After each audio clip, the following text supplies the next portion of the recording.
Humans everywhere are the same. When people have unique skills and talent, or when they become financially successful, they become targeted. After the liberation of the Jews in Europe in the 19th century, they quickly became successful academically and economically, leading to great hatred towards them and laying the foundation for the Holocaust. Until the Chinese became powerful and rich, no one gave them notice. But now, they are the envy of the West. Through hard work, the Indians in the UK and North America are leading in technology, science, and commerce, to the envy of many. So it was in the past, as recorded in the Bible, and so shall it ever be. Beware of men.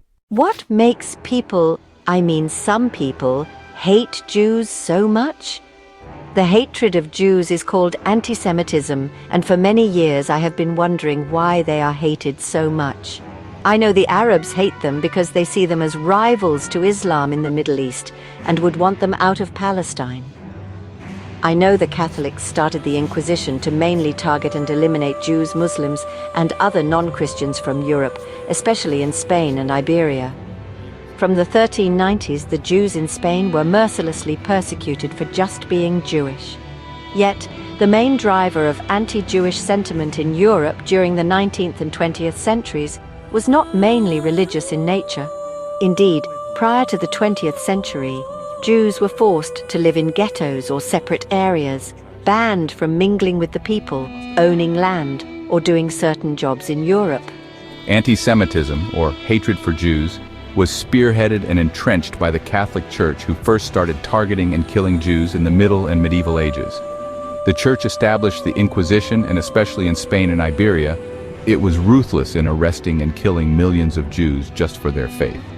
The Church and popes of these periods caused the Jews to be separated from society into ghettos and banned from partaking in several jobs to keep them poor. Many Jews were forced to renounce Judaism and adopt Christianity just to save their lives. These restrictions were dropped after Napoleon Bonaparte conquered Europe and freed the Jews, making them equal to all citizens. Once the Jews started becoming part of society in Europe, their hard work and academic scholarship got them into top jobs and positions of influence. They became astute businessmen and began wielding a lot of economic power. Indeed, of all the 965 recipients of the Nobel Prize between 1901 and 2023, at least 214 are Jews, representing 22% of all recipients. Their success and increasing wealth, influence, and power made them the targets of the non-Jewish citizens of the countries in which they were found. Indeed, even today, people still dislike them because they think they have so much economic power in the world. People began to blame the Jews for their economic woes and poverty. In fact, one of Adolf Hitler's reasons for hating the Jews was their economic success, and he used that to incite the people against them.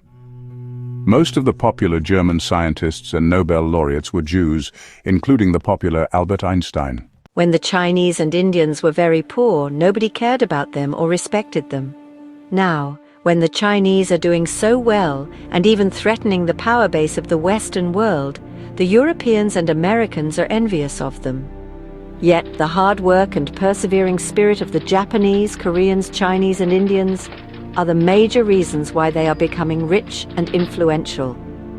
For instance, the Indians are the CEOs of major technology and pharmaceutical companies in the world now: Microsoft, Google, Novartis, Adobe, IBM, and many others. Within the top universities in the United States, some of the best minds are Chinese or Southeast Asians. Paul Ehrlich, one of the greatest scientists, researchers, and inventors of all time, was also a Jew in Germany, living from 1854 to 1915. He won the Nobel Prize in Physiology or Medicine for his contributions to immunology. He is called the father of immunology. He first discovered the cure for syphilis in 1909 by discovering the first antibiotic called Salvarsan. He pioneered gram staining and made substantial contributions to the development of anti-serum to fight diphtheria. When Isaac left Canaan because of famine and went to live with Abimelech and the Philistines in Gerar, the Bible records his story.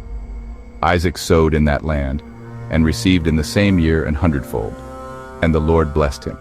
And the man waxed great and went forward. For he had possession of flocks and possession of herds and great store of servants. And the Philistines envied him. for all the wells which his father's servants had digged in the days of Abraham his father. The Philistines had stopped them and filled them with earth. And Abimelech said unto Isaac, Go from us, for thou art much mightier than we. Why did Abimelech ask Isaac to leave his country after he was so successful there? Your guess is as good as mine. Envy. In Abimelech's mind, Isaac's wealth was obtained from his people and his land. He could not understand why Isaac should become richer than his own people. He felt that by sacking him, Isaac will lose all that he had. Yet he was mistaken. Isaac went away and even became greater. It also happened to Isaac's son Jacob, who lived with his uncle Laban in Paddan Aram for 20 years. Jacob made an agreement with Laban for Rachel and worked for 7 years. However, Laban tricked him and rather gave him Leah. Although Rachel was more beautiful and loved than Leah, when Rachel saw that she bore Jacob no children, Rachel envied her sister. Rachel said to Jacob, Give me children or else I die. Behold, sisters of the same blood, fighting over a man and exhibiting envy towards each other. Envy drew the brothers of Joseph to hate him and sell him as a slave to Egypt. However, he later flourished and became the prime minister of Egypt. After the 14 years, Jacob made another agreement with Laban, and it so happened that God blessed Jacob, and he became exceedingly prosperous. He had large flocks, female and male servants, and camels and donkeys. Now Jacob heard the words of Laban's sons, saying, Jacob has taken away all that was our father's, and from what was our father's he has acquired all this wealth. And Jacob saw the countenance of Laban, and indeed it was not favorable toward him as before. Jacob the stranger had become rich, and Laban his uncle now envied him. It is therefore not surprising that Abraham, after his defeat of the 4 kings and retrieval of Lot and the people of Sodom, told the king of Sodom, when he asked Abraham to take the spoils, I have raised my hand to the Lord, God Most High, the possessor of heaven and earth, that I will take nothing, from a thread to a sandal strap, and that I will not take anything that is yours, lest you should say, I have made Abram rich, except only what the young men have eaten, and the portion of the men who went with me. Behold the wisdom of Abraham.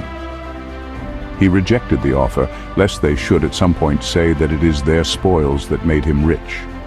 Is it not envy that made Jacob's sons sell their own brother as a slave to the Ishmaelites for silver? Indeed, Joseph nearly escaped death from his own brothers because of sheer envy.